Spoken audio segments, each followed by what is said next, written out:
아브라함의 관심은 잘 먹고 잘 사는 데 있었습니다. 어떻게 하면 잘 살 수 있을까? 어떻게 하면 좋은 환경에서 생활하고 삶의 질을 높일 수 있을까? 이것이 아브라함의 관심사였습니다. 이것은 비단 아브라함만의 문제는 아니었습니다. 그 당시 사람들 다 거의 그렇게 살았어요. 다 뭘 먹고 살까, 뭘 입고 살까, 어떻게 살까, 어떻게 하면 내가 좀 더 편하게 살까. 이와 같이 오늘날 대부분의 사람들의 관심도 여기에 집중되어 있습니다. 문제는 이런 현상이 사람들로 하여금 세상적인 것 외에는 다른 것에 어떠한 관심도 갖지 않게 만들어버린다는 거예요. 그래서 심지어 영적 문제에도 무관심하게 만듭니다. 그냥 잘 먹고 잘 사는 데만 우리의 삶의 욕구를 집중시켜버려요. 그래서 인간의 정신세계와 영적 세계를 피폐하게 만든다는 데에 문제의 심각성이 있습니다. 교회를 떠나는 이유는 다양합니다. 그러나 물질 중심의 세계관에 사로잡힌 사람들은 중도의 교회를 떠나고 신앙의 자리를 떠나는 빈도가 훨씬 더 높다는 연구 결과가 있어요. 주일학교 때는 교회 잘 다녔는데 이상하게 어느 날 교회를 떠나 중고등학교 때 청년 시절에는 교회를 그렇게 열심히 다니던 사람이 중도의 신앙생활을 중단합니다. 왜? 무엇 때문에 그런 결과를 갖고 오는가? 바로 신앙에 대한 관점의 차이입니다. 하나님이 우리에게 있기를 바라시는 신앙의 관점과 내가 생각하는 신앙의 관점이 다르기 때문에 그것이 상충하면서 중도의 신앙을 포기하고 신앙의 자리를 떠난다는 거예요. 사람들은 일반적으로 예수 믿으면 복 받는다는 생각을 합니다. 물론 그 생각이 틀린 거 아니에요. 맞는 말입니다. 예수 믿으면 복 받습니다. 그런데 믿어보면 복음 고사하고 도리어 고달플 때가 더 많습니다. 그렇지 않아요? 주일 예배 나오면 5예배 나오라고 그러죠. 5예배 나오면 금요일 철야 나오라고. 철야 나오면 이제는 수요예배도 나오라고. 그것뿐입니까? 월상 나오라 그래요. 새벽 나오라 그래요. 미자리 교회 돕자, 헌금하자, 뭐하자, 헌신하자, 봉사하자. 아주 너무너무 고달픕니다. 내가 생각하는 관점이 있는데 자꾸 그거하고 틀리게 자꾸 뭘 요구해요. 힘들어요. 이럴 때 하나님 맞다고 그러는 거지. 하나님이 생각하는 관점과 내가 생각하는 관점이 다르면은요. 아휴, 뭐 이렇게 날 힘들게 하냐. 뭐 이렇게 날 구속하냐. 쉬고 싶다. 그러고서는 중도에서 쉬는 거예요. 전 그런 분들 다 이해합니다. 왜? 내가 그랬기 때문에. 여러분 생각해보세요. 어린애가 국민학교 다니는 초등학교 다니는 애를 갖다가 맨날 새벽 예배 끌고 다닙니다. 우리는 그래도 6시 하잖아요. 요즘은. 새벽 5시에 끌고 다녀요. 1년 12달이요. 수요예배 끌고 가죠. 금요철야 끌고. 그때는요 우리 교회 금요철야가 밤 9시에 시작해가지고 새벽 4시 반에 끝나요. 토요일날. 그러면 30분 딱 쉬었다가 5시에 다시 토요일 새벽 예배하고 집에 오려고 해요. 어차피 통금이 있기 때문에. 애를 갖다가 잠을 안 자고 맨날 끌고 다니는 거예요. 제가 교회가 좋았겠습니까? 교회 하면 이가 갈리지. 그것뿐만이 아니에요. 부흥회는 1년에 6번을 합니다. 그것도 우리 교회 부흥회만 하면은 다행인데 옆에 교회 부흥회면 그것도 끌고 다녀요. 은혜 받아야 된다고. 서로 품앗이해야 된다고. 여러분도 그러지 않았어요? 옆에 교회 하면 막 여기도 가지고 저기도 가지고. 그러면 엄마나 다니지 왜 날 끌고 다녀요. 그래서 교회가 아주 징글징글했어요. 제가 뭐라고 생각했느냐. 엄마만 돌아가시면 나는 죽어도 교회 안 나간다. 내가 교회 나가면 내가 개새끼다. 이랬어요. 아주 교회가 싫었어요. 한 부자 청년이 있었어요. 어느 날 그가 예수님께 나와서 말합니다. 선한 선생님이여 내가 무엇을 하여야 영생을 얻을 수 있겠습니까? 이때 예수님이 말씀하시기를 네가 계명을 하나니 살인하지 말라, 도적질하지 말라, 간음하지 말라. 그러니까 이 청년이 웃으면서 의기양양하게 답하는 거예요. 선생님 그런 거는 제가 다 어려서부터 지켰던 것들입니다. 그러니까 예수님이 또 하시는 말씀이 아니야 너에게 한 가지 부족한 게 있는데 네게 있는 걸 다 팔아 가난한 자들에게 나눠주고 너는 나를 와서 쫓아라. 그랬더니 성경이 뭐라고 합니까? 이 청년이 재물이 많은 거로 근심하며 돌아갔다 증거합니다. 신앙생활에 대한 우리 주님의 관점은 뭐였는가? 그 어떤 인간의 선한 행위로도 구원은 받을 수 없다. 오직 예수를 믿는 믿음에 인간의 구원이 달려있다. 이것이 예수님의 관점이었어요. 그런데 이 청년의 관점은 뭐냐? 어떤 선한 일을 행하면 구원을 얻을 수 있겠습니까? 얼마든지 행위로 구원받을 수 있다는 것이 이 청년의 관점이었어요. 이렇게 예수님의 관점과 청년의 관점이 틀리니까 이것이 부딪히면서 포기하고 떠나는 오늘날도 예수님의 관점, 하나님의 관점과 나의 관점이 틀려지면은 신앙생활하는 게 힘듭니다. 괴롭습니다. 고달파집니다. 제가 어렸을 때 그랬던 것 같이 왜 이렇게 나를 힘들게 하나? 왜 이렇게 나를 구속하는가? 왜 엄마는 나를 이렇게 못 살게 구는가? 계모 아닌가? 이 청년에게는 구도의 열정이 있었어요. 그에게는 영생의 관심도 있었어요. 재물도 있었고 젊음도 있었고 계명을 사랑하는 마음도 있었어요. 얼마나 좋은 게 많습니까? 만약 그가 자기의 생각을 버리고 예수님의 관점에 굴복했더라면 그는 정말이지 아주 좋은 신자가 됐을 거예요. 그의 젊음이 주님을 위해 사용됐을 것이고 그의 물질 또한 주님을 위해서 너무나 멋지게 쓰임받았을 것입니다. 그럼에도 불구하고 이 청년은 자기의 관점을 꺾지 못해서 결국 중도에 예수님을 떠나버리고 말았어요. 오늘 이런 일은 이 시대에도 비일비재하게 일어납니다. 교회에 대한 좋은 관점을 가지고 좋은 생각 가지고 신앙생활을 시작했는데 그래서 신앙에 열정도 있고 열심도 있고 아주 처음 믿을 때부터 새벽 예배도 빠지지 않고 열심히 다니고 11조도 드리고 아주 열심히 그래서 사람들이 다 칭찬합니다. 이야 어떻게 초신자가 저렇게 열심히 할 수 있는가? 아 훌륭한 사람이다. 요즘 뭐 보기 드문 사람이다가 칭찬합니다. 그런데 어느 날 갑자기 발길을 뚝 끊어버려요. 그러면은요 교육자들은 막 당황해요. 그래가지고 찾아가고 신방하고 전화하고 막 뭔 일 있냐고 상담합니다. 그래서 그 사람 다시 잡아보려고 하는데 그게 쉽지 않아요. 교인들은 이해를 못하는 거죠. 아니 어떻게 저렇게 열심히 든 사람이 하루아침에 교회를 끊어버려요. 학원 끊듯이 그냥 저렇게 그냥 교회를 안 나와버립니다. 그 이유는 이 부자 청년의 경우처럼 신앙생활을 자기 자신으로부터 시작했기 때문에 자기 열심, 자기 헌신, 자기 희생, 자기 생각대로 이 모든 것 가지고 자기의 생각을 가지고 신앙생활을 합니다. 그런데 문제는 이런 자기의 열심, 자기의 헌신, 자기의 열정, 자기의 그런 희생, 자기의 신앙에 대한 이런 생각이 우리 신앙에 도움을 주면 참 좋겠는데 그렇지 않아요. 도움을 주기는커녕 우리 신앙의 방해거리만 됩니다. 왜 그런가? 신앙생활의 본질적인 생리, 하나님이 만들어놓은 신앙생활의 가장 기본은 뭐냐? 인간의 공로를 철저히 배격한다는 거예요. 하나님의 은혜로만 신앙생활이 이루어지고 지속되고 완성됩니다.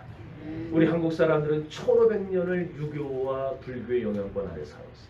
그래서 누가 가르쳐주지 않아도 아주 행위를 앞세우는 기질들이 다 있어요.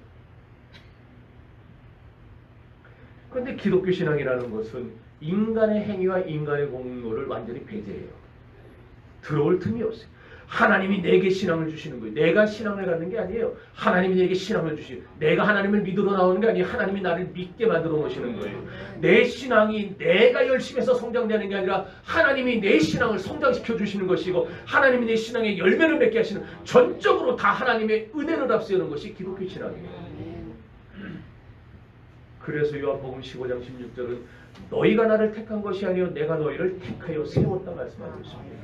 바울은 여기서 한 걸음 더 나갑니다. 에베소서 2장 8절과 9절에서 그 은혜로 인하여 너희가 믿음으로 말미암아 구원을 얻었나니 이것이 너희에게서 난 것이 아니 하나님의 선물이라. 오직 행위에서 난 것이 아니니 누구든지 이는 자랑치 못하게 하려 함이라고 했습니다. 이렇게 기독교는 철저하게 하나님의 은혜, 하나님의 공로, 하나님의 모든 것을 강조해요. 그런데 우리는 자꾸만 내 관점, 내 공로, 내 행위, 내 것 자꾸 이걸 봐요. 그러니까 그게 자꾸 부딪히니까 신앙생활에 힘이 없고 신앙생활이 부담되고 신앙생활이 만족이 안 돼요. 이런 이유 때문에 자기 열심, 자기 연신, 자기 노력, 자기 희생, 자기의 모든 지식을 내세우는 것이 신앙생활을 하는데 하등에 도움이 안 되는 겁니다. 이걸 모르니까 중도에 포기하는 거예요. 하나님께 맡기면 쉬운데 하나님이 그냥 날 끌고 가는 대로 아유 마음대로 하세요 끌려가면 되는데 그게 안 되니까 그걸 모르니까 내가 어떻게 해보려고 하니까 내가 새벽에 일어나려고 내가 성경 읽어보려고 내가 뭘 하려고 하니까 안 되거든요. 워낙 바빠야지. 너무너무 바쁘고 너무너무 먹고 살기 힘들고 안 되니까 자꾸 거기서 부딪히죠. 신앙생활은 하나님으로부터 출발해야 그 신앙이 쉬워지는 겁니다. 여러분 에베소서 1장 4절 거기서 바울은 창세전에 그리스도 안에서 우리를 택했다고 했어요. 그리고 우리로 사랑 안에서 그 앞에 거룩하고 흠이 없게 하시려고 그 기쁘신 뜻대로 우리를 예정하사 그리스도로 말미암아 하나님의 자녀가 되게 하셨나니. 갈라디아서 1장 15절에서는 어머니의 태로부터 나를 택정하시고 부르신 하나님이 그렇게 말씀하셨어요. 이렇게 신앙생활은요 전적으로 하나님께로부터 출발합니다. 아멘. 영원자존하신 하나님이 창세전에 이미 우리 이복금 집사님을 언제 구원해야 되겠다. 언제 내가 이 수많은 영혼 중에 이 영혼을 택해야 되겠다. 하나님이 일방적으로 택해 놓으셨어요. 일방적으로 정해 놓으셨어요. 그리고는 때가 차니까 불러내시는 거예요. 그 전에는 예수 몇 살에 믿으셨어요?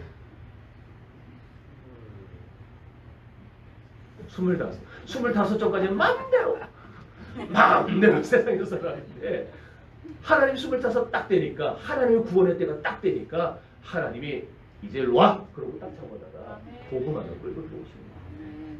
그러니까 내가 믿은 거 아니에요. 내가 한 거 아니에요. 하나님이 하신 거예요. 10살이 됐든 50살이 됐든 하나님의 때가 되면 불러내서 예수 믿게 하시는 거예요. 이거 전적으로 하나님의 절대 주권입니다. 다시 말해서 그 누구도 영혼이 구원받는 일이나 반대로 영혼이 버림받는 일에 간섭할 수 있어요? 없어요? 없어요. 아, 저 사람 정말 좋은 사람인데 왜 저런 사람을 버리실까? 그렇게 말할 수 없어요. 모든 건 다 하나님의 주권이에요. 하나님이 그렇게 하신다는데 우리는 말 못해요. 하나님은 이 구속사역을 완성하시려고 2000년 전에 십자가에서 독생자 예수 그리스도를 못 박아 죽이셨어요. 그리고 그 피를 흘림으로 말미암아 당신의 백성들의 죄를 사하시는 길을 다 이루어 놓으셨습니다. 신앙생활은 그렇기 때문에 인간의 공로가 비집고 들어갈 틈이 없는 거예요. 모든 걸 하나님이 계획하시고 하나님이 실행하시고 하나님이 이루셨기 때문에 내 공로가 들어갈 틈이 없어요. 내 행위가 들어갈 틈이 없어요. 내가 뭘 한다고 하나님 기쁘시게 할 수 없어요. 모든 게 다 하나님의 은혜이기 때문입니다. 이런 신뢰를 정확하게 보여주는 것이 바로 오늘 본문의 말씀입니다. 아브라함의 신앙생활도 하나님의 부르심으로부터 시작이 됐습니다. 오늘 본문 1절에 보면은 여호와께서 아브라함에게 이르시되 너는 본토 친척 아비 집을 떠나 내가 네게 지시할 땅으로 가라 그러셨어요. 아브라함은요 하나님 모르고 살던 사람이에요. 갈대아 우르에서 하나님의 존재를 몰랐어요. 그저 잘 먹고 잘 사는 그 당시에 수많은 사람들이 그랬던 것 같이 잘 먹고 잘 사는 게 그의 인생의 목표였어요. 그냥 편하게 살고 아들 딸 그냥 다 키워서 살고 그냥 그것이 그의 인생의 목적이었어요. 그런 아브라함을 하나님께서 택정하시고 불러내신 거예요. 아버지 데라와 아브라함은요 특히나 직업이 뭐냐 우상 만들어 먹고 살던 사람입니다. 그 당시의 바벨론 지금의 이라크 땅은 4000년 전입니다. 전 세계 4대 문명이 발상되었어요. 그 고고학 발굴에 의하면 4000년 전에 이미 유프라테스 강과 티그리스 강에 물을 끌어들여 가지고 물을 정수하는 기술을 개발해요. 오늘날 정수기 우리 쓰잖아요. 그것처럼 물을 정수하는 기능을 만들어내 가지고 깨끗한 물을 먹고 살았어요. 그 당시 수도 시설이 갖춰져 있고 2층 양옥을 만들어 살고요. 아주 살기 좋은 세계 문명, 상형 문자를 쓰고 세계 문명의 발상. 그런 살기 좋은 곳에서 우상 만들어 먹고 살면서 부족함 없이 살던 아브라함. 하나님이 누군지도 몰랐고 하나님 믿을 생각도 없었고 하나님에 대한 관심도 없었어요. 그런 아브라함을 하나님이 일방적으로 택하신 거예요. 그리고는 부르셨습니다. 이렇게 아브라함의 신앙은 그의 열심에 의해서 시작된 게 아니라 하나님의 일방적인 소명에서부터 시작이 된 겁니다. 오늘 여기 있는 저와 여러분도 다 그런 과정을 통해 여기 나온 거예요. 하나님이 여러분을 일방적으로 택했습니다. 하나님이 여러분을 일방적으로 부르셨어요. 그래서 오늘 장로가 되고 목사가 되고 권사가 되고 집사가 되고 청년이 돼서 이 자리에 서게 된 거예요. 오늘 우리가 전도해야만 되는 이유도 여기 있는 겁니다. 우리는 누가 구원받을지 몰라요. 누가 하나님의 선택받은 사람인지를 모릅니다. 이 세상에 술 먹고 담배 먹고 죄 짓고 우상 섬기면서 하나님 열받게 하는 사람이 언제 그가 하나님 앞에 나와서 예수 믿을지 우리는 몰라요. 그렇기 때문에 전도해야 돼요. 왜? 하나님은 전도에 미련한 것으로 구원하기를 원하시기 때문이라 말씀하지 않았습니다. 그래서 우리가 배신자를 약속한 거예요. 그런데 전도하자 그러면 요지부동의 사람들이 있어요. 눈 딱 감고 나는 집이 뭐니까 내 주위에는 다 교회 다니니까. 혹시나 그런 분이 있다면 오늘 집에 돌아가서 에스겔 3장 17절 이하를 찾아서 읽어보세요. 거기 보면요, 구원하기로 예정한 하나님의 백성이 내 주변에 살아요. 나를 알아요. 그런데 내가 그 사람한테 가서 너 예수 믿어야 돼, 너 이렇게 살면 안 돼, 너 이제 하나님 믿어, 그를 끌어내잖아요. 하나님이 그 사람이 그대로 지옥 갈 때에 그 핏값을 누구에게 받느냐? 나에게 받는다 그랬어요. 진짜인지 아닌지 가서 확인해 보라니까요. 저 거짓말 안 해요. 성경에 있는 것만 얘기합니다. 그래야 책 잡히지 않기 때문에. 중요한 것은 하나님의 소명으로부터 시작된 이 아브라함의 신앙생활이 보람은 있었지만 순탄하지는 않았어요. 우선 하나님이 구체적으로 보여주질 않아요. 어디로 가라, 저쪽으로 가라 그러면 가면 되는데 어디로 가라고 말 안 하고 내가 내게 지시할 땅으로 그냥 두리뭉실하게 말해버려요. 그래서 히브리서 기자가 말하죠. 아브라함은 갈 바를 알지 못하고 나갔다. 모르고 나간 거예요. 모르고 나갔어요. 성경은 아브라함이 몇 살에 소명받았는지 말을 안 해줍니다. 몰라요. 그러니까. 그런데 대략 추측을 하기를 이삭이 몇 살에 결혼했냐? 40에 결혼했어요. 야곱도 그쯤에 결혼했습니다. 모세가 장성에서 하나님의 일을 하겠다 결심했던 때가 몇 세였느냐? 40세였어요. 그런 거 보면 그 당시의 사람들은 40세를 결혼하고 사회적인 일을 하는 기준으로 삼았던 것 같습니다. 그러니까 아브라함이 나중에 75세에 하란을 떠나게 되는 걸 보니까 이미 그 전에 예수 믿은 거예요. 그러니까 40에서 75세 사이 어느쯤인가 예수를 믿었고, 그리고 하란에 와서 한 10년 이렇게 좀 살다가 그리고 75세가 되어서 하나님이 아브라함에게 다시 나타나신 거예요. 중요한 거는 하나님 예수 믿은 아브라함에게 약속을 주셨어요. 뭘 약속했느냐? 내가 너를 축복하겠다. 2절과 3절 다시 읽어봅니다. 시작. 내가 너로 그 민족을 이루고 내게 복을 주어 내 이름을 창대하게 하리니 너는 복이 될지라. 너를 축복하는 자에게는 내가 복을 내리고 너를 저주하는 자에게는 내가 저주하리니 땅의 모든 족속이 너로 말미암아 복을 얻을 것이라 하시니라. 아멘. 이거 한마디로 말하면은 영적인 복도 받고 육적인 복도 받는다는 거예요. 뭐 할 때? 예수 믿으니까. 여러분도 그러니까 영적인 복도 받고 육적인 복도 받는 이미 보장된 사람들이에요. 그러니까 예수 믿고 신앙생활하면 수지 받는 거예요. 그런데 자꾸 내 힘으로 뭔가를 해보려고 하니까, 자꾸 내 힘으로 뭔가를 이루려고 하니까 힘들고 고달퍼져요. 그래서 포기해버려요. 은혜에 맡기세요. 은혜에. 하나님께 맡겨버리세요. 먹고 사는 문제도, 물질도, 자녀도, 여러분 공부도 다 하나님께 맡기세요.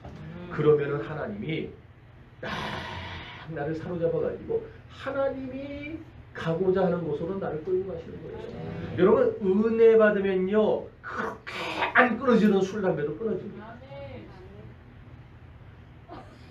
하셨나봐요? 은혜 받으면 주변에 아주 안 좋은 사람들도 싹 하나님이 정리해 놓으십니다. 내가 정리하려고 하면 정리가 안 돼요. 그런데 은혜 받으면요, 하나님이 야 비켜. 너 내 아들 건들지 마. 내 딸 건들지 마. 하나님이 싹 다 정리해. 아브라함이 이런 하나님을 믿는 믿음 가지고 그 하나님 붙잡고 신앙생활을 하게 됐어요. 믿음은 딴 게 아닙니다. 예수 믿으면 구원받는다. 예수 믿으면 궁극적으로 내가 복받는다. 이걸 받아들이고 그걸 쫓아가는 게 믿음이에요. 이런 하나님의 약속을 마음속에 믿을 때 우리 신앙생활에 힘이 생깁니다. 그래서 찬송가 546장도 보면은 하나님이 약속하신 그 말씀 위에 굳게 서라고 찬송하지 않습니까? 여러분, 하나님께 약속을 좀 받고 나가세요. 오늘 여러분이 이전을 나갈 때에 하나님이 나를 축복하신다.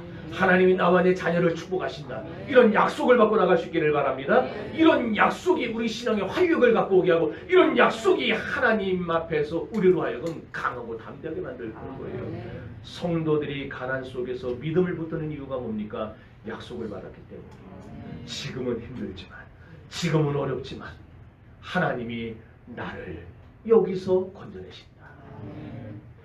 많은 성도들이 병마에 시달리면서도 하나님을 꽉 붙잡는 이유가 뭡니까? 구원의 약속, 천국의 약속, 축복의 약속, 자녀의 형통의 약속이 주어졌기 때문이에요.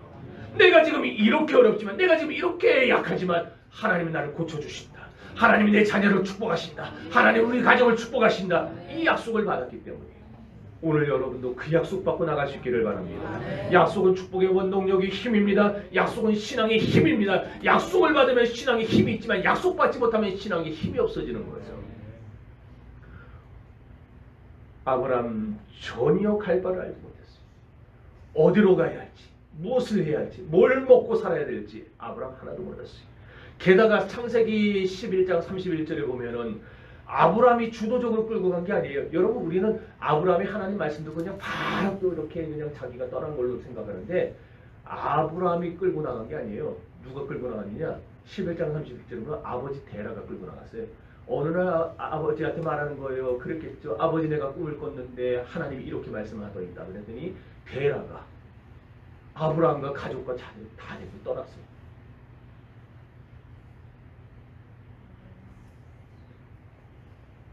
게다가 하란이요. 그 하란은 데라의 둘째 아들이 있던.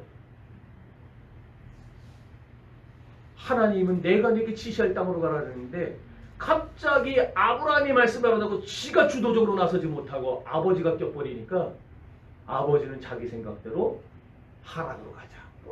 하란으로 가자. 신앙의 주체가 아브라함이 아니에요. 끌려가는 소극적인 사람이었어요. 이런 소극적인 신앙이 결국에는 문제를 일으킵니다. 오늘날에도 끌려가는 소극적인 신앙생활하는 사람이 많이 있어요. 아내들이 말하죠. 여보, 오늘은 좀 교회 좀 나갑시다. 야, 너 좀 교회 좀 나가라. 부모님 말이에요. 이렇게 아내에게 끌리고 자식에게 끌리고 부모에게 끌리고 누군가에게 끌려서 소극적인 신앙생활하는 사람들은요, 믿음의 진전이 매우 더딥니다. 아브라함처럼. 공부도 소극적으로 하는 사람과 적극적으로 하는 사람이 완전 틀리듯이 신앙생활도 소극적으로 하면 믿음이 안 자라요. 신앙생활을 처음부터 적극적으로 하고, 적극적으로 기도하고, 적극적으로 예배하고, 적극적으로 출석하고, 적극적으로 헌신하고, 아멘 할 때까지 합니다. 그러해야 우리 신앙이 콩나물 자라듯이 그냥 쑥쑥쑥 자라는 건데, 소극적으로 하면 신앙이 안 자라요. 신앙생활하면서 믿음의 진전이 있어야 되는데 늙은 아버지 따라다니려니까 늙은 아버지가 다 결정하는 거예요. 이리 가자 그러면 이리 가야 돼. 저리 가자 그러면 저리 가야 돼.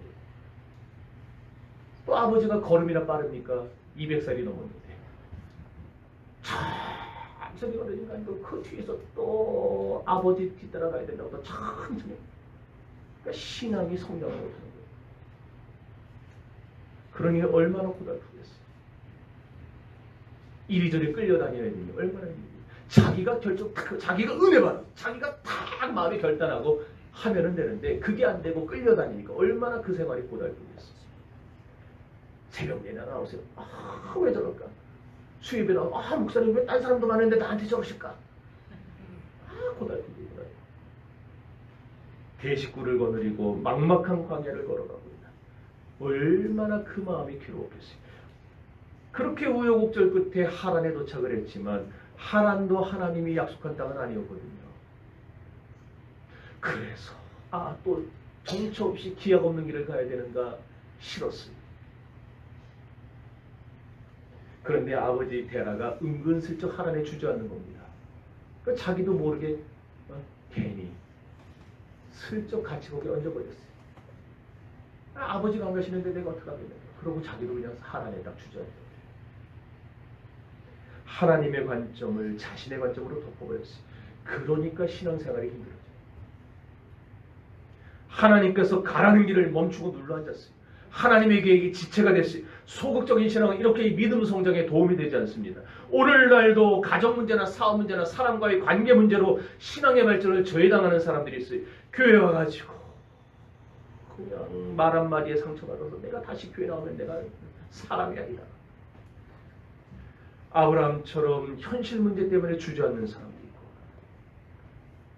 그런데 너무나 감사한 것은 하나님은 이런 형편없는 아브라함을 다시 훈련시키기로 작정하셨어요. 왜? 택한 백성을 버리지 않겠다 하신 약속 때문에. 그래서 하나님은 다시 아브라함에게 찾아오셔서 말씀합니다. 너는 이제 본토 친척 아비 집을 떠나라. 데라가 죽었지 않느냐. 이제 떠나라. 이제 내가 너에게 지시할 땅으로 가라. 그런데 그게 쉽지가 않잖아요. 신앙 다 팔아먹고 현실에 안주해버린 사람, 그 신앙을 다시 불러일으키는 게 쉽습니까? 어렵죠. 그래서 하나님이 사용한 방법이 뭐냐? 아브라함의 약점을 건드는 거였어요. 사레에게는 자식이 없었어요. 결혼한 지 수십 년이 됐는데 자식이 아직.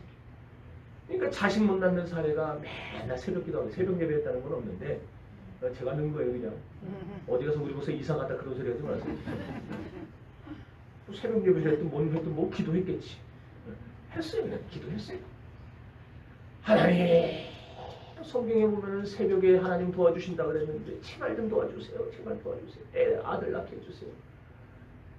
그 아내가 이렇게 날마다 기도하는 모습 보면서, 아내가 소원하는 모습, 헌신하는 모습을 보면서 아브라함의 마음에 나는 도대체 뭔가 하나님 나를 부르셨는데 내가 왜 이렇게 됐는가? 내가 왜 이렇게 여기 주저앉아 있는가? 아내의 모습을 보면서 그의 속에 있던 그 믿음의 열정이 다시 일어나기 시작합니다. 이렇게 하나님은 우리의 약점을 강점으로 바꾸시는 분이세요. 그러면 여러분 문제가 생길 때에 그걸 불평만 하지 마세요. 그 문제는 나의 문제와 나의 약점은 나를 회복시키려는 하나님의 방법이 될 수 있기 때문입니다. 이렇게 갈바를 알지 못했던 아브라함, 이렇게 어떻게 해야 될지 몰라서 방황하던 아브라함은 드디어 그 하나님을 향한 믿음의 열정을 불태우고 다시 일어나 길을 떠나게 됩니다. 아브라함이 나중에 보면 끝끝내 가나안 땅에 들어갈 수 있었던 이유, 그것이 뭔가 오늘 보면 4절에 그 답을 줍니다. 4절을 읽어봅시다. 시작. 이에 아브라함이 여호와의 말씀을 따라가고 롯과 함께 있으며 아브라함이 하나님을 떠날 때 75세였더라. 저는 여기 4절 번역하는 걸 전에 개혁 성경이 훨씬 아주 잘못 번역해요. 따라갔고 그게 아니고 원래 예전에 쫓아갔고라고 했어요. 쫓아갔고. 근데 쫓아갔다라는 말은 뭐냐면은 히브리어에 쫓아갔다는 하나님이 나를 끌고 갔다는 말이에요. 그러니까 아브라함이 여기 보면 자기가 이렇게 따라가니까 아브라함이 스스로 능동적으로 따라간 것처럼 되어 있는데 그게 아니고 하나님이 아브라함을 끌고 간 거예요. 여러분 요즘 개 키우는 집 많죠. 요새 목줄, 옛날에 목줄 그냥 딱 이래 정해져 있었는데 요새는 막 늘어나요. 막 그러더라고요. 버튼 누르면 이렇게 뭐 5m, 10m 막 늘어나요.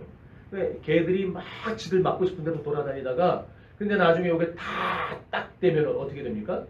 더 이상 가고 싶어서 막 이렇게 해도 주인이 버티고 서가지고 일로 와. 그럼 어떻게 돼 개가? 결국 이러고서 다시 돌아와요.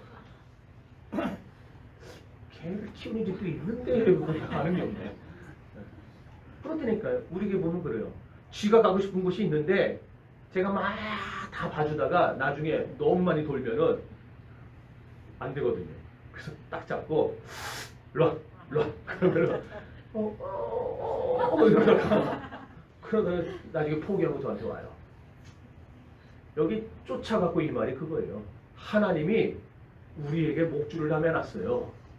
말씀에 목줄을 매놔가지고 그냥 평상시에는 우리 맘대로 하는 것 같아요. 여기도 갔다 저기도 갔다 막 싸돌아다니고 그냥 마치 맘대로 막 몇 개월씩 교회도 안 나오고 막 그래요.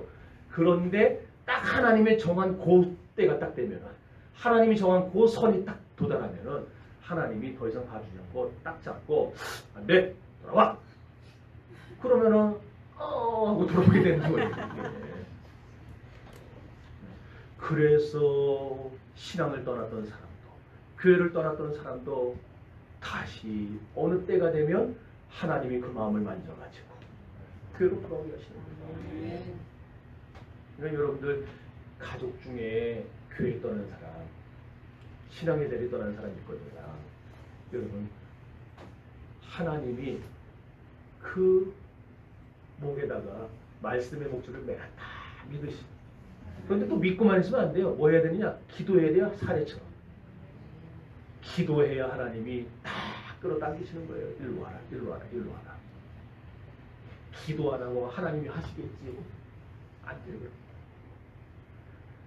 자, 여러분, 이렇게 하나님이 우리를 묶어서 끌고 가시니까 우리가 용 빼는 재주가 없이 다 끌려오는 거예요. 왜? 어째서 그런가? 하나님의 말씀은 살았고 운동력이 있어 좌우의 날서 어떤 것보다 예리하기 때문에 그렇습니다. 그래서 그 말씀이 우리를 이쪽으로 가려고 그러면 아니야, 딱 자르고, 저쪽으로 가요, 아니야, 여기도 아니야, 내가 가야 될 거는 여기야. 하나님의 말씀이 우리를 그렇게 재단해 주기 때문에 그래요. 이렇게 하나님의 말씀이 우리 심령을 딱 묶으면은 우리는 하나님 따라가게 되는 거예요. 그래서 하나님의 말씀이 아브라함을 딱 묶으니까 하란에서 세월아 네월아 살던 아브라함이 어떻게 돼요? 드디어 일어나는 거예요. 본토 친척 아비집을 떠나라 그러니까 드디어 아브라함이 조카로 때리고 다 일어나 떠나는 거예요. 5절 읽어봅시다. 그럼 말씀이 끌고 가면 어떤 일이 있는가? 시작. 아브라함이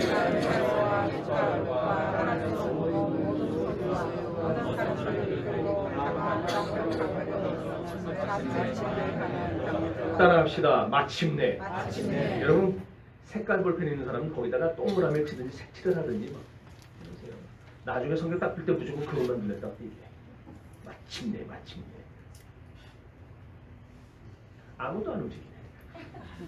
마침내. 여러분, 이 하나님의 말씀은요, 아브라함의 신앙생활에 있어서 힘이었어요. 이 하나님의 말씀은 오늘을 살아가는 우리들에게도 힘이 됩니다. 말씀은 사람을 변화시켜요. 말씀은 생활을 변화시켜요. 말씀은 살았고 운동력이 있기 때문에 그래요. 그러니까 하나님의 말씀을 읽지 않는 사람은 참으로 어리석은 사람이에요. 말씀을 읽으면 하나님이 날 변화시키고, 말씀을 읽으면 하나님 우리 자녀를 변화시켜요. 그러니 여러분들 말씀을 가까이 하시기 바랍니다. 말씀이 끌고 가니까 아브라함이 어떻게 됩니까? 마침내 가나안 땅에 들어가게 됩니다. 그렇게 소극적으로 살고 그렇게 현실 문제에 주저하며 살던 아브라함이었어요. 하지만 약속의 말씀이 끌고 가니까 결국에는 그가 가려던 땅에, 그가 원하는 목표에 돌아가게 됐다는 거예요. 목표를 이뤘어요. 여러분, 이렇게 마침내라는 말은요, 원래 히브리 말에서 어떤 뜻이냐면은 끝나지 않을 것 같은 장마가 드디어 끝났어요. 그리고 하늘이 쫙 트여가지고 그냥 해가 쨍쨍하게 내리칠 때, 그때를 마침내라고 해요. 이해가 되세요? 얼마나 장마가 다 지난 후에 첫 하늘 얼마나 맑습니까? 그냥 저 멀리 인천의 월미도까지 보여, 남산에 올라가요. 그것처럼 불투명하던 내 인생, 앞길을 모르던 내 인생, 이걸 해봐도 안 되고 저걸 해봐도 안 되고 도대체 나는 뭐라고 먹고 살아야 되는지 아무것도 보이지 않던 그 인생이 하나님의 말씀에 붙들려서 하나님께 끌려가면 그 인생이 마침내 인생이 되는 거예요. 여러분의 삶이 이렇게 마침내의 복을 받게 되기를 주의 이름으로 축원합니다. 이런 하나님 제대로 믿을 것 같지 않던 이 소극적인 아브라함이 말씀에 붙들리니까 바뀌었어요. 적극적으로 바뀌어요. 주도적으로 바꿔요. 그래서 롯도 데리고 아내도 데리고, 전에는 끌려다녔던 아브라함, 이제는 다 끌고 나서 말씀 따라서 걸어가게 됩니다. 처음 갈대아 우르를 떠날 때와 똑같은 상황이에요. 갈 바를 알지 못해요. 우르를 떠날 때에도 어디로 가야 될지 몰랐어요. 지금 하란을 떠날 때에도 어디로 가야 될지 몰라요. 그런데 이 상황은 완전히 반대가 됩니다. 처음에는 소극적으로 떠났지만 이제는 말씀에 붙들려 끌려갔어요. 그러니까 그렇게 되는 거예요. 약속을 붙잡고 기다리는 거예요. 아, 때가 되면 이루어지겠지. 때가 되면 하나님이 허락해 주겠지. 때가 되면 현실이 되겠지. 그렇게 믿으면서 살다가 하나님 붙들고 살다가 드디어 때가 되니까 가나안 땅에 들어가는 거예요. 오늘 우리들도 하나님의 약속을 붙잡고 말씀을 붙잡고 하나님의 사랑에 붙들려 살면은 지금은 아니고 지금은 안 되는 것 같아도 하나님이 이루어 주시겠어요. 하나님이 이루시는 날이 반드시 오게 되는 거예요. 그것이 마침내 복이라는 마침내. 황익순 집사님이라는 분이 계세요. 이분이요 젊은 시절에 예배를 아주 소극적으로 믿었어요.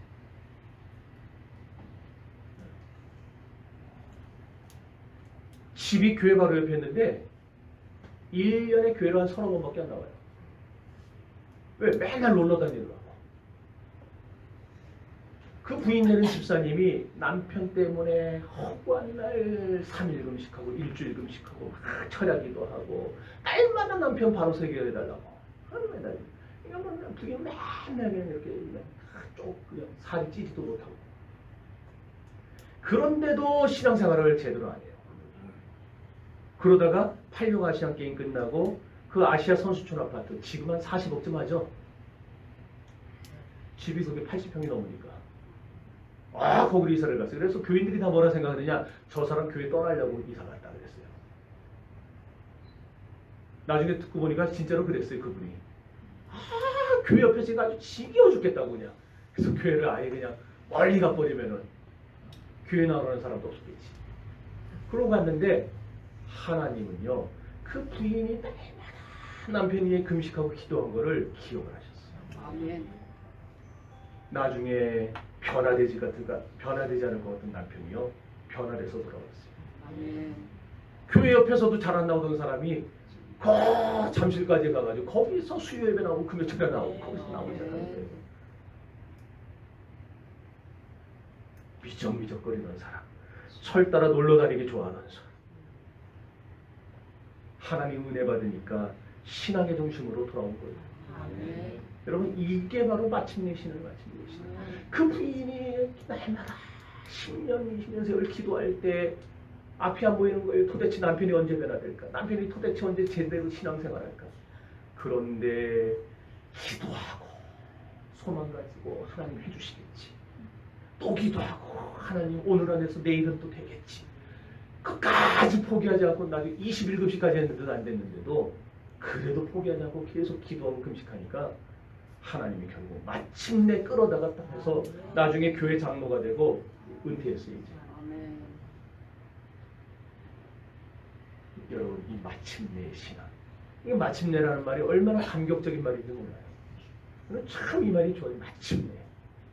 하나님이 마침내 우리 정신교회를, 하나님이 마침내 황 목사를, 하나님이 마침내 김장로를. 당사자가 아멘을 해야 되는데 하나님이 마침내 홍장로를. 네. 이렇게 하나님이 여러분 다 이름 개개인 부를 수가 없어서 여기서 끝입니다. 여러분 자기에게 적용하세요. 마침내 가려던 땅에 도착했습니다. 이런 축복이 여러분에게 있기를 바랍니다.